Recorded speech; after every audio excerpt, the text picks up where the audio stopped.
Class 10-এর একটা chapter পরমাণুর nucleus. আচ্ছা, এই চ্যাপ্টারে কি আছে? প্রথমেই আছে তেজস্ক্রিয়তা এবং তেজস্ক্রিয় পদার্থ। তেজস্ক্রিয়তা আর তেজস্ক্রিয় পদার্থ কি? প্রকৃতিতে এমন কিছু মৌল আছে যারা মুক্ত অবস্থায় বা যৌগ আকারে যেভাবেই থাকুক না কেন স্বতঃস্ফূর্তভাবে কিছু রশ্মি নির্গত করে এর নিউক্লিয়াস থেকে। না, ধরো এ একটা পদার্থ বা এই পদার্থটা মৌলিক অবস্থায় থাকুক বা যৌগিক অবস্থায় থাকুক, এই পদার্থ থেকে স্বতঃস্ফূর্তভাবে কিছু রশ্মি বিকিরণ হয়। কী কী রশ্মি বিকিরণ হয়? আলফা রশ্মি, বিটা রশ্মি, গামা রশ্মি। এই রশ্মি সম্পর্কে একটু পরে আলোচনা হবে। যদি স্বতঃস্ফূর্তভাবে নির্গত হয়, স্বতঃস্ফূর্তভাবে মানে কেউ বাধাপ্রাপ্ত হয় না, কন্টিনিউয়াসলি স্পন্টেনিয়াসলি নির্গত হতে থাকে। এই রশ্মি যদি নির্গত হয়, তুমি যদি চাপের পরিবর্তন করো বা উষ্ণতার পরিবর্তন করো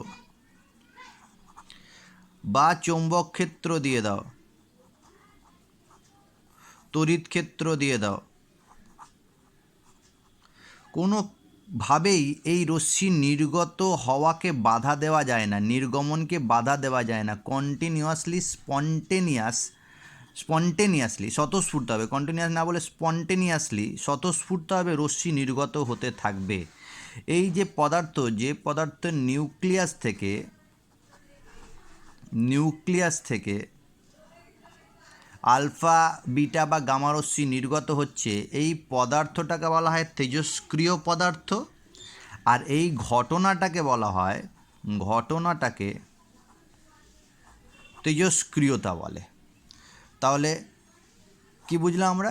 একটা পদার্থ, যে পদার্থ থেকে স্বতঃস্ফূর্তভাবে কিছু রশ্মি নির্গত হচ্ছে, আলফা, বিটা, গামা, সেই রশ্মি নির্গমনটা কিন্তু বাধাপ্রাপ্ত হচ্ছে না। এগুলো কেউ তাকে বাধাপ্রাপ্ত করতে পারছে না, বাধা দিতে পারছে না। চাপ বাড়ালে বা কমালে কিছু পরিবর্তন হবে না, উষ্ণতা বাড়ালে বা কমালে কোনো পরিবর্তন হবে না, চৌম্বক ক্ষেত্রের পরিবর্তন করলে, তড়িৎ ক্ষেত্রের পরিবর্তন করলে এই রশ্মি কিন্তু নির্গত হতেই থাকবে। এই যে পদার্থ, সেই পদার্থকে বলা হয় তেজস্ক্রিয় পদার্থ। আর এই যে এই ঘটনাটাকে বলা হয় তেজস্ক্রিয়তা। যেহেতু এটা নিউক্লিয়াসের একটা ঘটনা, তাই তেজস্ক্রিয়তা একটি নিউক্লিয় ঘটনা। আচ্ছা, এরপর আসছে আলফা, বিটা এবং গামা রশ্মি কী আর এদের তুলনাটা করলেই বুঝতে পেরে যাব যে আলফা রশ্মি কী, বিটা রশ্মি কী বা গামা রশ্মি কী। এদেরকে কণাও বলা হয়, আলফা কণা, বিটা কণা বা গামা কণা বলা হয়। প্রথমে যে আমি তুলনা করছি আলফা রশ্মি, বিটা রশ্মি, গামা রশ্মি, কার উপর ভিত্তি করে? প্রকৃতির ওপরে। তাহলে আমি প্রকৃতিটা জেনে যাব কী রকমের হয়। তেজস্ক্রিয় পদার্থের নিউক্লিয়াস থেকে যে সকল রশ্মি নির্গত হয় তার মধ্যে প্রথম হচ্ছে আলফা রশ্মি বা আলফা কণা। এই আলফা রশ্মি বা আলফা কণাকে এইভাবে লেখা হয়, আলফা চিহ্ন দিয়ে লেখা হয়, যার ভর সংখ্যা থাকে 4 এবং পরমাণু ক্রমাঙ্ক বা প্রোটন সংখ্যা বা আধান থাকে 2। একে অনেক সময় এইভাবে লেখা হয় 4-2 হিলিয়াম হিসাবে লেখা হয়, 4-2 হিলিয়াম, যেখানে 2 হচ্ছে আধান বা প্রোটন সংখ্যা আর 4 হচ্ছে ভর সংখ্যা। এগুলো আমরা জানি, ভর সংখ্যা কাকে বলে, প্রোটন সংখ্যা কাকে বলে, এটা হচ্ছে ভর সংখ্যা। অর্থাৎ 2 একক আধান থাকে, 2টো প্রোটন থাকে পজিটিভ চার্জ, আর 4 একক ভর সংখ্যা থাকে বা ভর থাকে। এইটা ধনাত্মক আধান বিশিষ্ট একটা হিলিয়াম কণা বলতে পারি আমরা, যেটা নির্গত হয় দ্রুত গতিতে। আচ্ছা, বিটা কণা তেজস্ক্রিয় মৌলের নিউক্লিয়াস থেকে নির্গত আরেকটি রশ্মি, যেটা আমরা এই বিটা চিহ্ন দিয়ে লিখি। এর আধান থাকে কি? এর আধান থাকে -1 একক আধান থাকে, বা 1 লিখলেও হবে। আর এর ভর সংখ্যা আমরা 0 ধরি, কোনো ভর সংখ্যা থাকে না। তাহলে এটা তোমার নিউক্লিয়াস থেকে নির্গত হয়। আর গামা নির্গত হয়, গামাকে এইভাবে লেখা হয়, এই চিহ্ন দিয়ে, গামা চিহ্ন দিয়ে লেখা হয়। এর ভর বা আধান কিছুই থাকে না, এটা খুব ক্ষুদ্র তরঙ্গ দৈর্ঘ্য বিশিষ্ট একটা কণা, আর খুব দ্রুত গতিতে নির্গত হয়। এরপর আসছি আমরা আধানের দিক দিয়ে তুলনা করি। এর আধান আমি আগেই বলেছি 2 একক ধনাত্মক আধান, ছোট ছোট করে বলে দেবো, বাকি বইতে তো ডিটেলসে পাবেই। 2 একক ধনাত্মক আধান, এর 1 একক ঋণাত্মক আধান, আর এর আধান শূন্য থাকে, এর কোনো আধান নেই বা আধানবিহীন একটা কণা। এরপর আসছি ভেদন ক্ষমতা। ভেদন ক্ষমতা মানে কি? কোনো কিছুকে ভেদ করে যাওয়ার ক্ষমতা, বা ধাতব পাত হতে পারে বা অন্য কোনো পাত হতে পারে, সেই ধাতব পাত বা অন্য পাতকে এরা কিভাবে ভেদ করে যাচ্ছে সেটা নিয়ে আলোচনা করব। দেখো, এর আধান হচ্ছে 2 একক ধনাত্মক আর ভর হচ্ছে 4 একক, মানে ভর বেশি আছে, 4 একক ভর আছে। আর এর ভর আমি শূন্য ধরেছি, আর আধান হচ্ছে নেগেটিভ বা ঋণাত্মক, 1 একক ঋণাত্মক, আর এর আধান নেই, কিন্তু গতি অনেক বেশি। দেখো, ভারী যত বেশি হবে ভেদন ক্ষমতা তত কম হবে, যত ভারী হবে তত কম গতিতে যাবে আর তত কম ভেদন করতে পারবে। তাহলে আলফা কণার যে ভেদন ক্ষমতা বিটা কণা আর গামা কণার থেকে কিন্তু কম। বলা হচ্ছে যে 1 মিলিমিটার পুরু অ্যালুমিনিয়াম পাতকে সে ভেদ করতে পারে। আর কি, এখানে ভেদন ক্ষমতা কিন্তু অনেক বেশি হবে, আলফার থেকে এর ভেদন ক্ষমতা 100 গুণ বেশি। কারণ কি, এর ভর নেই, তাহলে ভর যদি না থাকে তাহলে গতিবেগ অনেক বেশি হবে,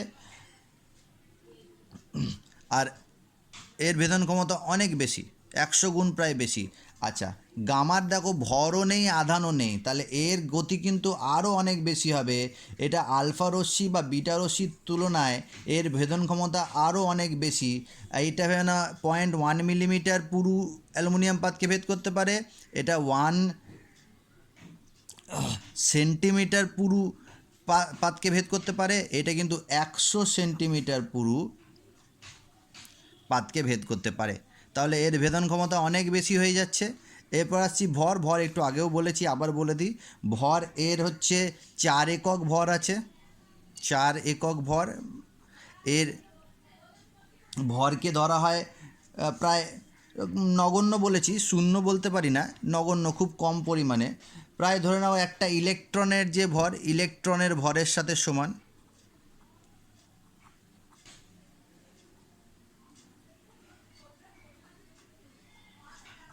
আর এর কিন্তু কোনো ভর নেই, এটা ভরহীন একটা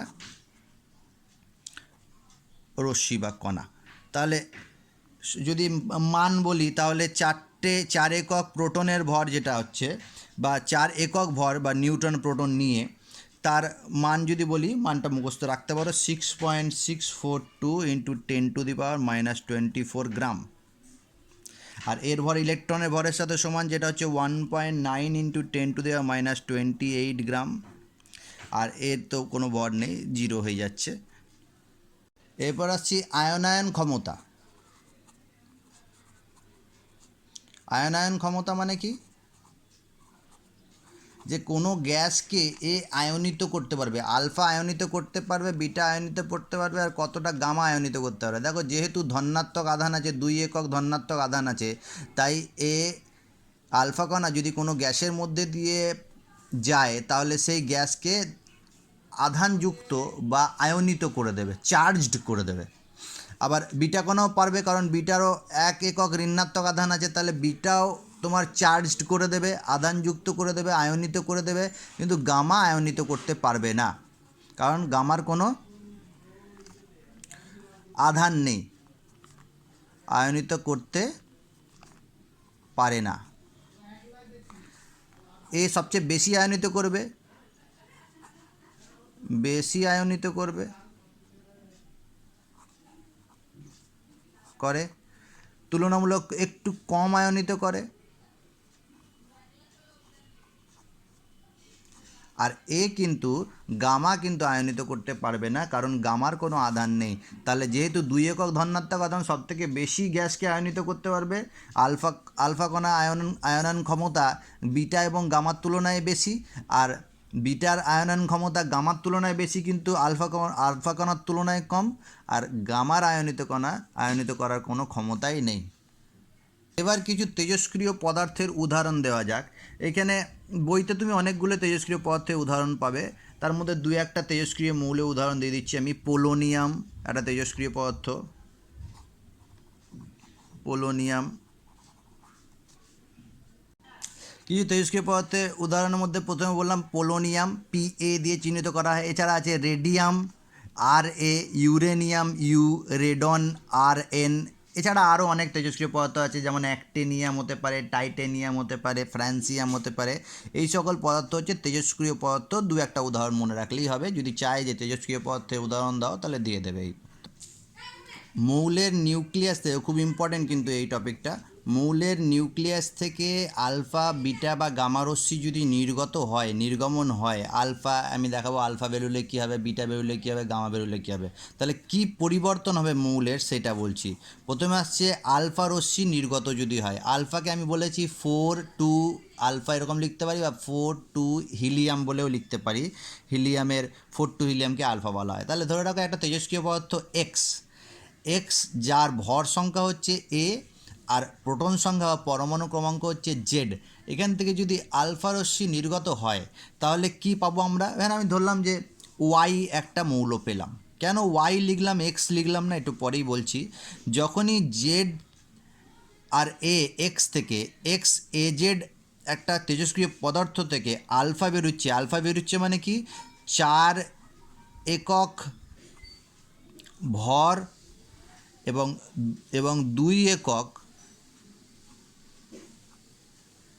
আধান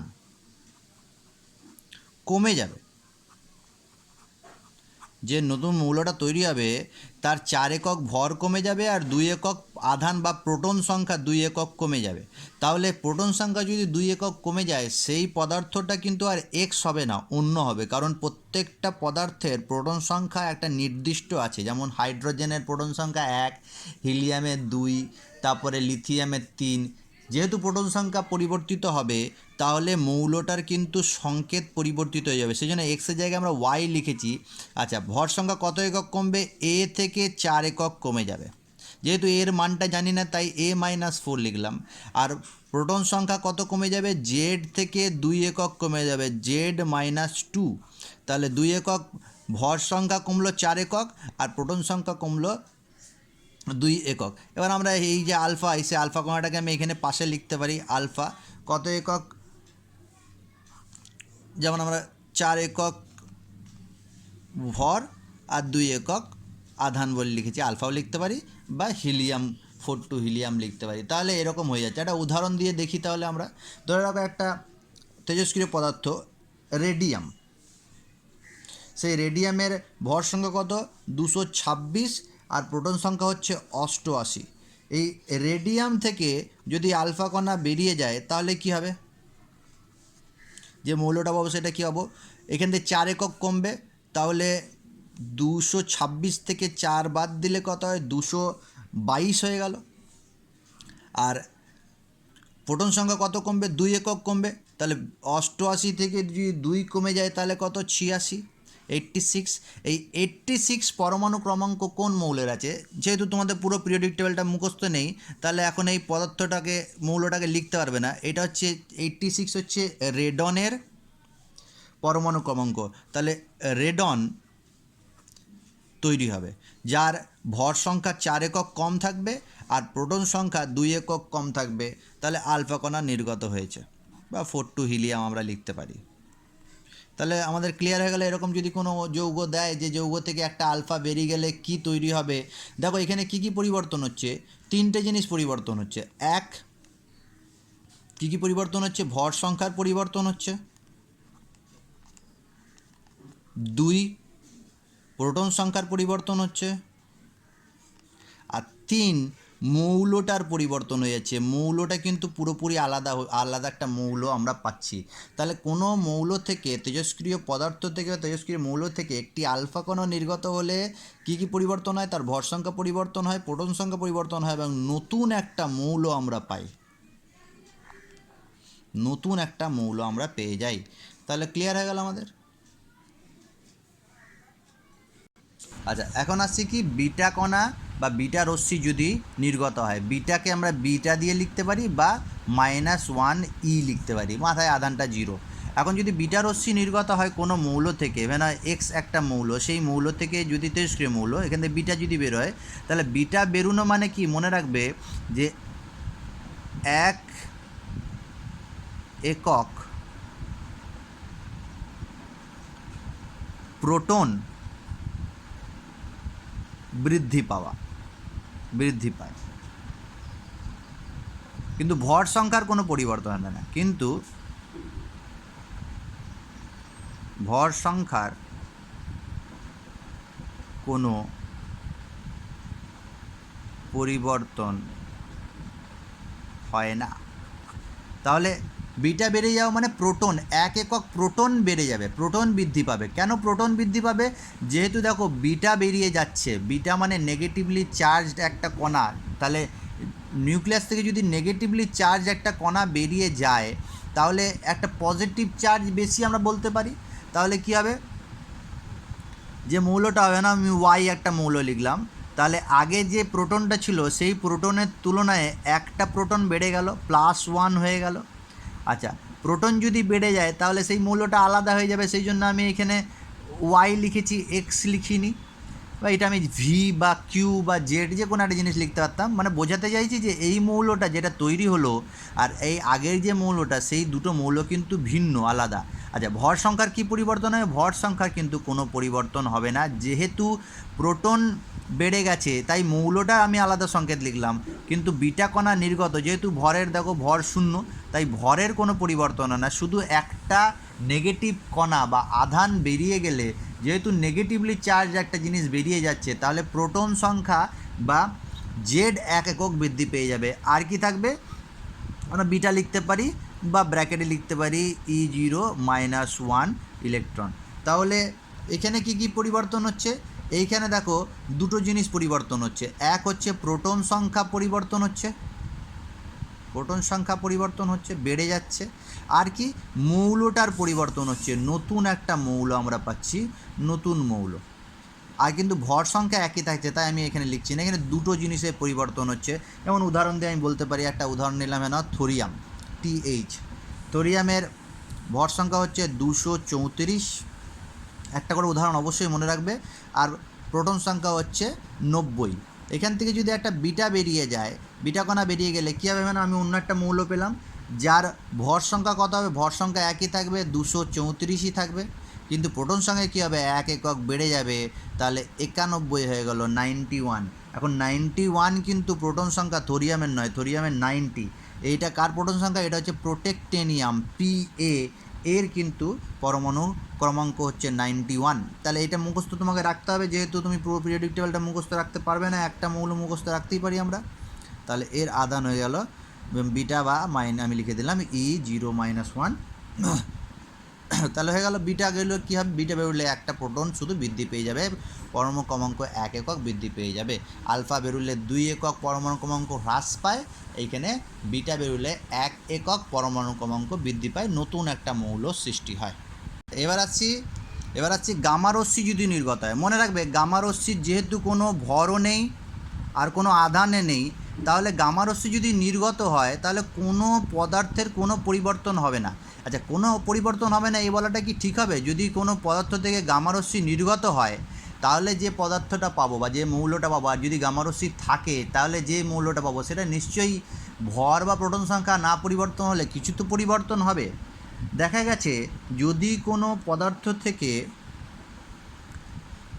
আলফা বা বিটা কণা বেরিয়ে যায়, মানে আমি এখানে লিখলাম M আর Z, তাহলে আলফা বা বিটা কণা যদি বেরিয়ে যায় তাহলে পদার্থটা কিন্তু আর স্টেবল থাকে না, আনস্টেবল হয়ে যায়, উদ্দীপ্ত হয়ে যায়, এক্সাইটেড স্টেটে থাকে, উদ্দীপ্ত অবস্থায় থাকে, উদ্দীপিত অবস্থায় থাকে। তাহলে না, এ একটা মৌল, যে মৌল থেকে কি বেরিয়ে গেছে? আলফা বা বিটা কণা বেরিয়ে গেছে, বা আলফা বিটা দুটোই বেরোতে পারে, বা অনেকগুলো আলফা অনেকগুলো বিটা বেরিয়ে গেছে। তার ফলে কী হবে? একটা মৌল আমি পেয়েছি যার সংকেত আমি বললাম যে এক্স, আর প্রোটন সংখ্যা হচ্ছে জেড, আর ভর সংখ্যা হচ্ছে এম। এটা কিন্তু উদ্দীপিত অবস্থায় আছে, এক্সাইটেড স্টেটে আছে। এখন এই মৌল থেকে যদি একটা গামা রশ্মি নির্গত হয়ে যায়, মনে রাখবে এই অবস্থাতেই গামা রশ্মি নির্গত হয়, এগুলো আমাদের ডিটেলসে নেই, কখন আলফা বেরোয়, কখন বিটা বেরোয়, কখন গামা বেরোয়, এই নির্গত হওয়ার কারণগুলো এগুলো আমাদের কিন্তু সিলেবাসের বাইরে। আমাদের ক্লাস 10-এ কিন্তু বেরোলে কী হবে, আলফা কণা বেরোলে বা আলফা কণা নির্গত হলে কী হবে সেটা বলা আছে, কিন্তু আলফা কণা কেন নির্গত হবে বা বিটা কণা কেন নির্গত হবে এই ডিটেলস কিন্তু আমাদের নেই। যদি জানতে ইচ্ছে হয় তাহলে তোমাকে অপেক্ষা করতে হবে, ক্লাস 11-এ এটা আছে, ঠিক আছে? এখন সেরকমভাবে ডিটেলসে নেই। তাহলে আলফা কণা বা বিটা কণা নির্গত হওয়ার পর গামা রশ্মি নির্গত হয়, কারণ কি এটা উদ্দীপিত অবস্থা হয়ে যায়। গামা রশ্মি যদি নির্গত হয় তাহলে সেই মৌলটার কোনো রকম প্রোটন সংখ্যা বা ভর সংখ্যার পরিবর্তন হয় না, অর্থাৎ সে একই মৌল থাকে, মৌলের ভর সংখ্যা প্রোটন সংখ্যার কোনো পরিবর্তন হয় না, কিন্তু এই উদ্দীপিত অবস্থা থেকে সে নিম্নতর শক্তি অবস্থায় মানে স্টেবল অবস্থায় চলে আসে, নিম্নতর শক্তির একটা অবস্থা পায়, অর্থাৎ স্টেবল হয়ে যায়। ভর সংখ্যা বা প্রোটন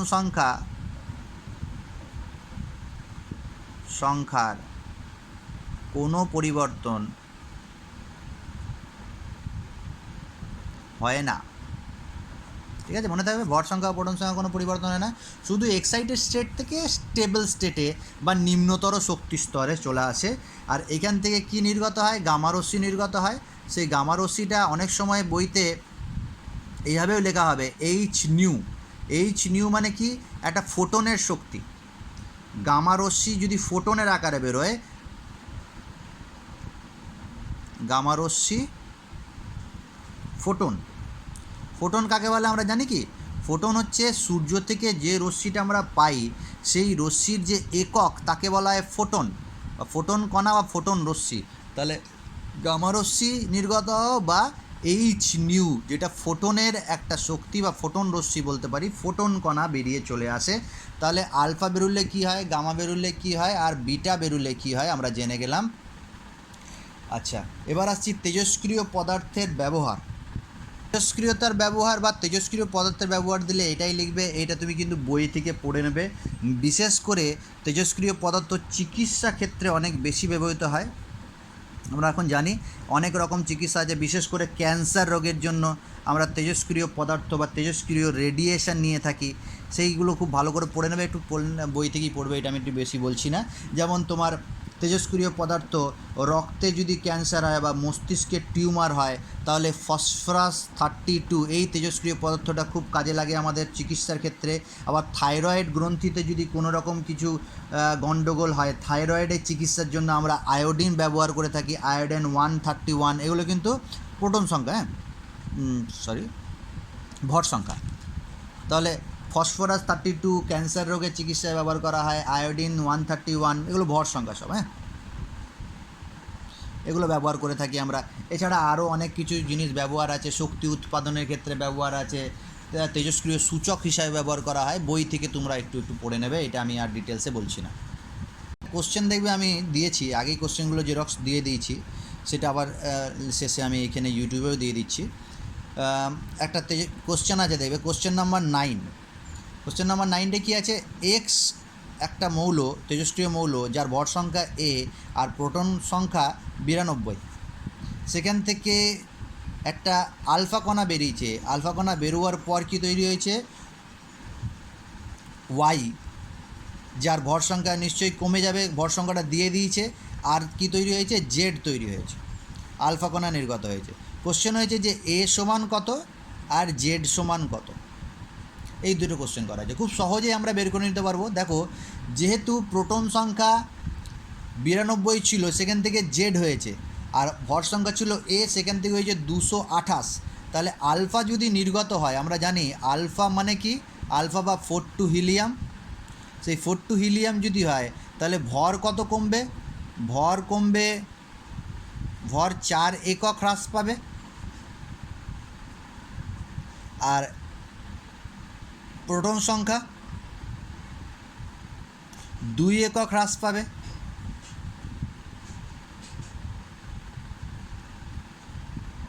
তাহলে আমরা কি লিখতে পারি, এ সমান লিখতে পারি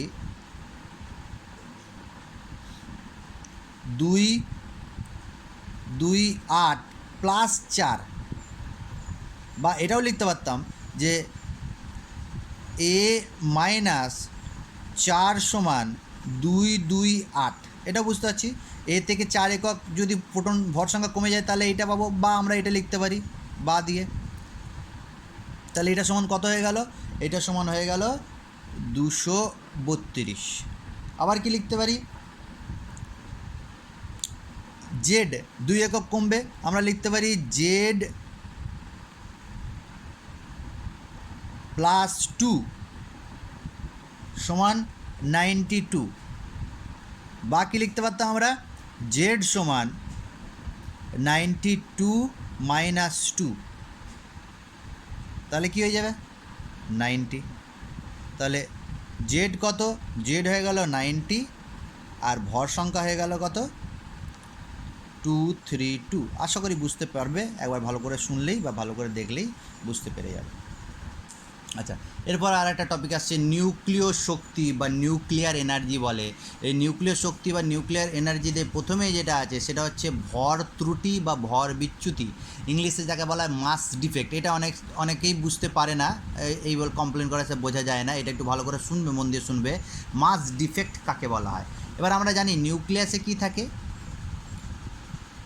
নিউক্লিয়াসে থাকে প্রোটন এবং নিউট্রন। এই প্রোটন আর নিউট্রনকে একসাথে বলা হয় নিউক্লিয়ন। কি বলা হয়? নিউক্লিয়ন।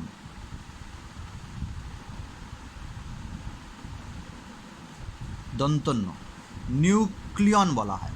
তাহলে প্রোটন আর নিউট্রনকে নিউক্লিয়ন বলা হয়। এবার দেখো, প্রোটন আর নিউট্রন কিন্তু নিউক্লিয়াসে ঠাসাঠাসি অবস্থায় থাকে, না? এটা একটা প্রোটন, এটা একটা নিউট্রন, এটা একটা প্রোটন, হ্যাঁ, এটা একটা নিউট্রন, এটা প্রোটন নিউট্রন, এরকমভাবে থাকে।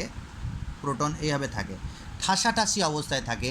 কিন্তু এই যে নিউট্রন প্রোটনগুলো, এই প্রত্যেকটা নিউট্রন প্রোটন একদম যুক্ত হয়ে থাকে। যে বল দ্বারা যুক্ত হয়ে থাকে তাকে বলা হয় নিউক্লিয় বল। এটা আমরা আগে পড়েছি ক্লাস 9-এ। নিউক্লিয় বল দ্বারা কিন্তু এরা যুক্ত থাকে। নিউক্লিয় বল, যাকে আমরা পরবর্তীকালে একটু পরেই পড়ব, নিউক্লিয় বন্ধন শক্তিও বলবো। যে শক্তির দ্বারা নিউক্লিয়াসে নিউক্লিয়নগুলো ঠাসাঠাসি অবস্থায় থাকে সেই বন্ধনটাকে নিউক্লিয় বন্ধন শক্তিও বলা হয়, বা নিউক্লিয় বল বলছি যাকে। আচ্ছা, প্রোটন আর নিউট্রন, দেখো প্রোটন কিন্তু পজিটিভলি চার্জড, নিউট্রন নিস্তড়িত, কোনো চার্জ থাকে না। তাহলে প্রোটনের সাথে প্রোটন যুক্ত হয়ে থাকলে নিশ্চয়ই একটা রিপালসান হবে। রিপালসান হবে অবশ্যই, না হলে তো দুটি ধনাত্মক আধান, রিপালসান হওয়া স্বাভাবিক। কিন্তু তাও এরা ঠাসাঠাসিভাবে থাকে, খুব যুক্ত হয়ে থাকে, কারণ এই যে নিউক্লিয় বল, সেই নিউক্লিয় বলের জন্য। এখন আমরা আসছি ভর ত্রুটি বা ভর বিচ্যুতি কাকে বলা হয়। এখন এই যে নিউট্রন বা প্রোটন একসাথে আছে, আমি ধরলাম যে 10টা প্রোটন আছে আর 11টা নিউট্রন আছে। তাহলে এই 11টা প্রোটন, 10টা প্রোটন আর 11টা নিউট্রনের একটা ভর আছে, ভর আছে। আমি ধরলাম এর ভরটা হচ্ছে m। এখন তুমি যখন এই যে মৌলটা আছে, তেজস্ক্রিয় মৌল আছে, সেই তেজস্ক্রিয় মৌলের নিউক্লিয়াসকে পর্যালোচনা যদি করো, নিউক্লিয়াসটাকে যদি দেখো, সেই নিউক্লিয়াসের যে প্রোটন আর নিউট্রন আছে, সেই প্রোটন আর নিউট্রনের মুক্ত অবস্থায়, মুক্ত প্রোটন আর মুক্ত নিউট্রন যদি আমি দেখি, মুক্ত প্রোটন আর মুক্ত নিউট্রনের ভর যদি দেখি, তাহলে এটা 10 একক প্রোটন আর 11 একক নিউট্রন, এদের ভর হবে নিশ্চয়ই একটা মান হবে এই ভরের। কিন্তু তুমি যখন এই নিউক্লিয়াসটাকে আলোচনা করবে, পর্যালোচনা করবে, নিউক্লিয়াসের ভর যখন দেখবে, নিউক্লিয়াসের ভর, সেই ভরটাকে আমরা বলছি এম ড্যাশ। সেই এম ড্যাশটা কিন্তু কিছুটা হ্রাস পাবে, কিছুটা হ্রাস পাবে বা কম হবে, কম হয়, অর্থাৎ M greater than M dash হয়। মুক্ত অবস্থায় যে প্রোটনগুলো দেখি, সেই প্রোটন আর নিউট্রনের ভর যদি আমি আলোচনা করি, যা হবে, আর এই যে নিউক্লিয়াস আছে, সেই নিউক্লিয়াসের ভর কিন্তু কিছুটা কমে যায়, নিউক্লিয়াসে ভর কিছুটা কমে যায়, এটা এম, এটা এম ড্যাশ। এই যে ভর কিছুটা কমে গেল, এই ভর যেটা কমে গেল সেটাকে আমরা বলছি কি ডেল্টা এম, বা একটু নিচে লিখছি আমি, এই উপরের দিকে লিখছি। তাহলে ভর যে ত্রুটিটা পেলাম, সেই ভর ত্রুটি যেটাকে বলছি ডেল্টা এম, সেটা কী হবে এম মাইনাস এম ড্যাশ। অর্থাৎ যদি মুক্ত অবস্থায় প্রোটন আর নিউট্রনের ভর দেখো সেই ভরটা, আর নিউক্লিয়াসের যে ভর আছে সেই ভরটা, কোন ভরটা বেশি? প্রোটন আর নিউট্রনকে যদি মুক্ত অবস্থায় আমি দেখি তাহলে সেই মুক্ত অবস্থায় ভরটা বেশি হচ্ছে। আর যদি নিউক্লিয়াসের ভরটা আমি ওজন করি তাহলে নিউক্লিয়াসের ভরটা আমরা কী পাচ্ছি? কম পাচ্ছি। এই যে মাসের যে ডিফেক্ট হচ্ছে, মাসের যে বিচ্যুতি বা বাসি যে ত্রুটি হচ্ছে তাকে ডেল্টা এম বলে। ডেল্টা এম সমান এম মাইনাস এম ড্যাশ। এবার এই পরিবর্তন বা এই ত্রুটিটা হওয়ার কারণ কি? কেন নিউক্লিয়াসের ভরটা কমে যাচ্ছে? বলা হচ্ছে যে এই নিউক্লিয়াসের ভরটা কমার পেছনে কারণ হচ্ছে কিছু ভর শক্তিতে পরিবর্তন হচ্ছে, কিছু ভর শক্তিতে রূপান্তরিত বলতে পারি আমি, রূপান্তরিত হয়। এই যে শক্তিতে বলছে, কী শক্তিতে? এই নিউক্লিয়াসের মধ্যে এই প্রোটন আর নিউট্রনকে যুক্ত রাখতে, বেঁধে রাখতে, বন্ধন সৃষ্টি করতে কাজে লাগছে বা রূপান্তরিত হচ্ছে। অর্থাৎ এই যে মাস ডিফেক্টটা হচ্ছে, সেই মাস ডিফেক্টটা কিসে পরিবর্তন হচ্ছে? রূপান্তরিত হচ্ছে, শক্তিতে রূপান্তরিত হচ্ছে। কী শক্তি বা কী বল বলবো আমরা? এটাকে বলবো আমরা বন্ধন শক্তি বা নিউক্লিয় বন্ধন শক্তিতে রূপান্তরিত হচ্ছে। তাহলে নিউক্লিয় বন্ধন শক্তি আর ভর ত্রুটি কিন্তু একসাথে যুক্ত বা একসাথে সম্পর্কযুক্ত। নিউক্লিয়ার বাইন্ডিং এনার্জিটা কোথা থেকে পাই আমরা? এই যে ভরের যে ত্রুটি হয় সেখান থেকে পাই।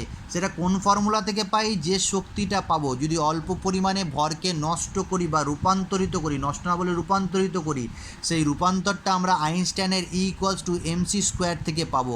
অর্থাৎ যে পরিমাণ ভর, এখানে কিন্তু এমটা, এখানে এমটা হচ্ছে ডেল্টা এম, যে ভর ত্রুটি হচ্ছে সেই ভর ত্রুটি, যাকে এইখানে আমরা লিখেছি এম, এইখানে এমটা কিন্তু এই ভর ত্রুটি এমটা।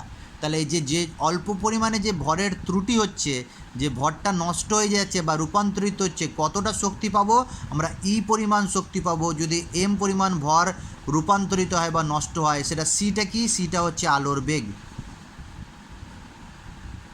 আলোর বেগ, আলোকরশ্মির বেগ, যেটা অনেক বেশি ভ্যালু হয়। কত?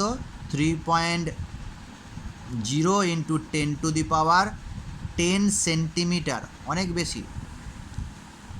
3.0 × 10⁻10 মানে 3-এর পিঠে 10টা যদি শূন্য হয়, সেই বেগটা হচ্ছে আলোর বেগ, সেন্টিমিটার পার সেকেন্ড, অনেক বেশি।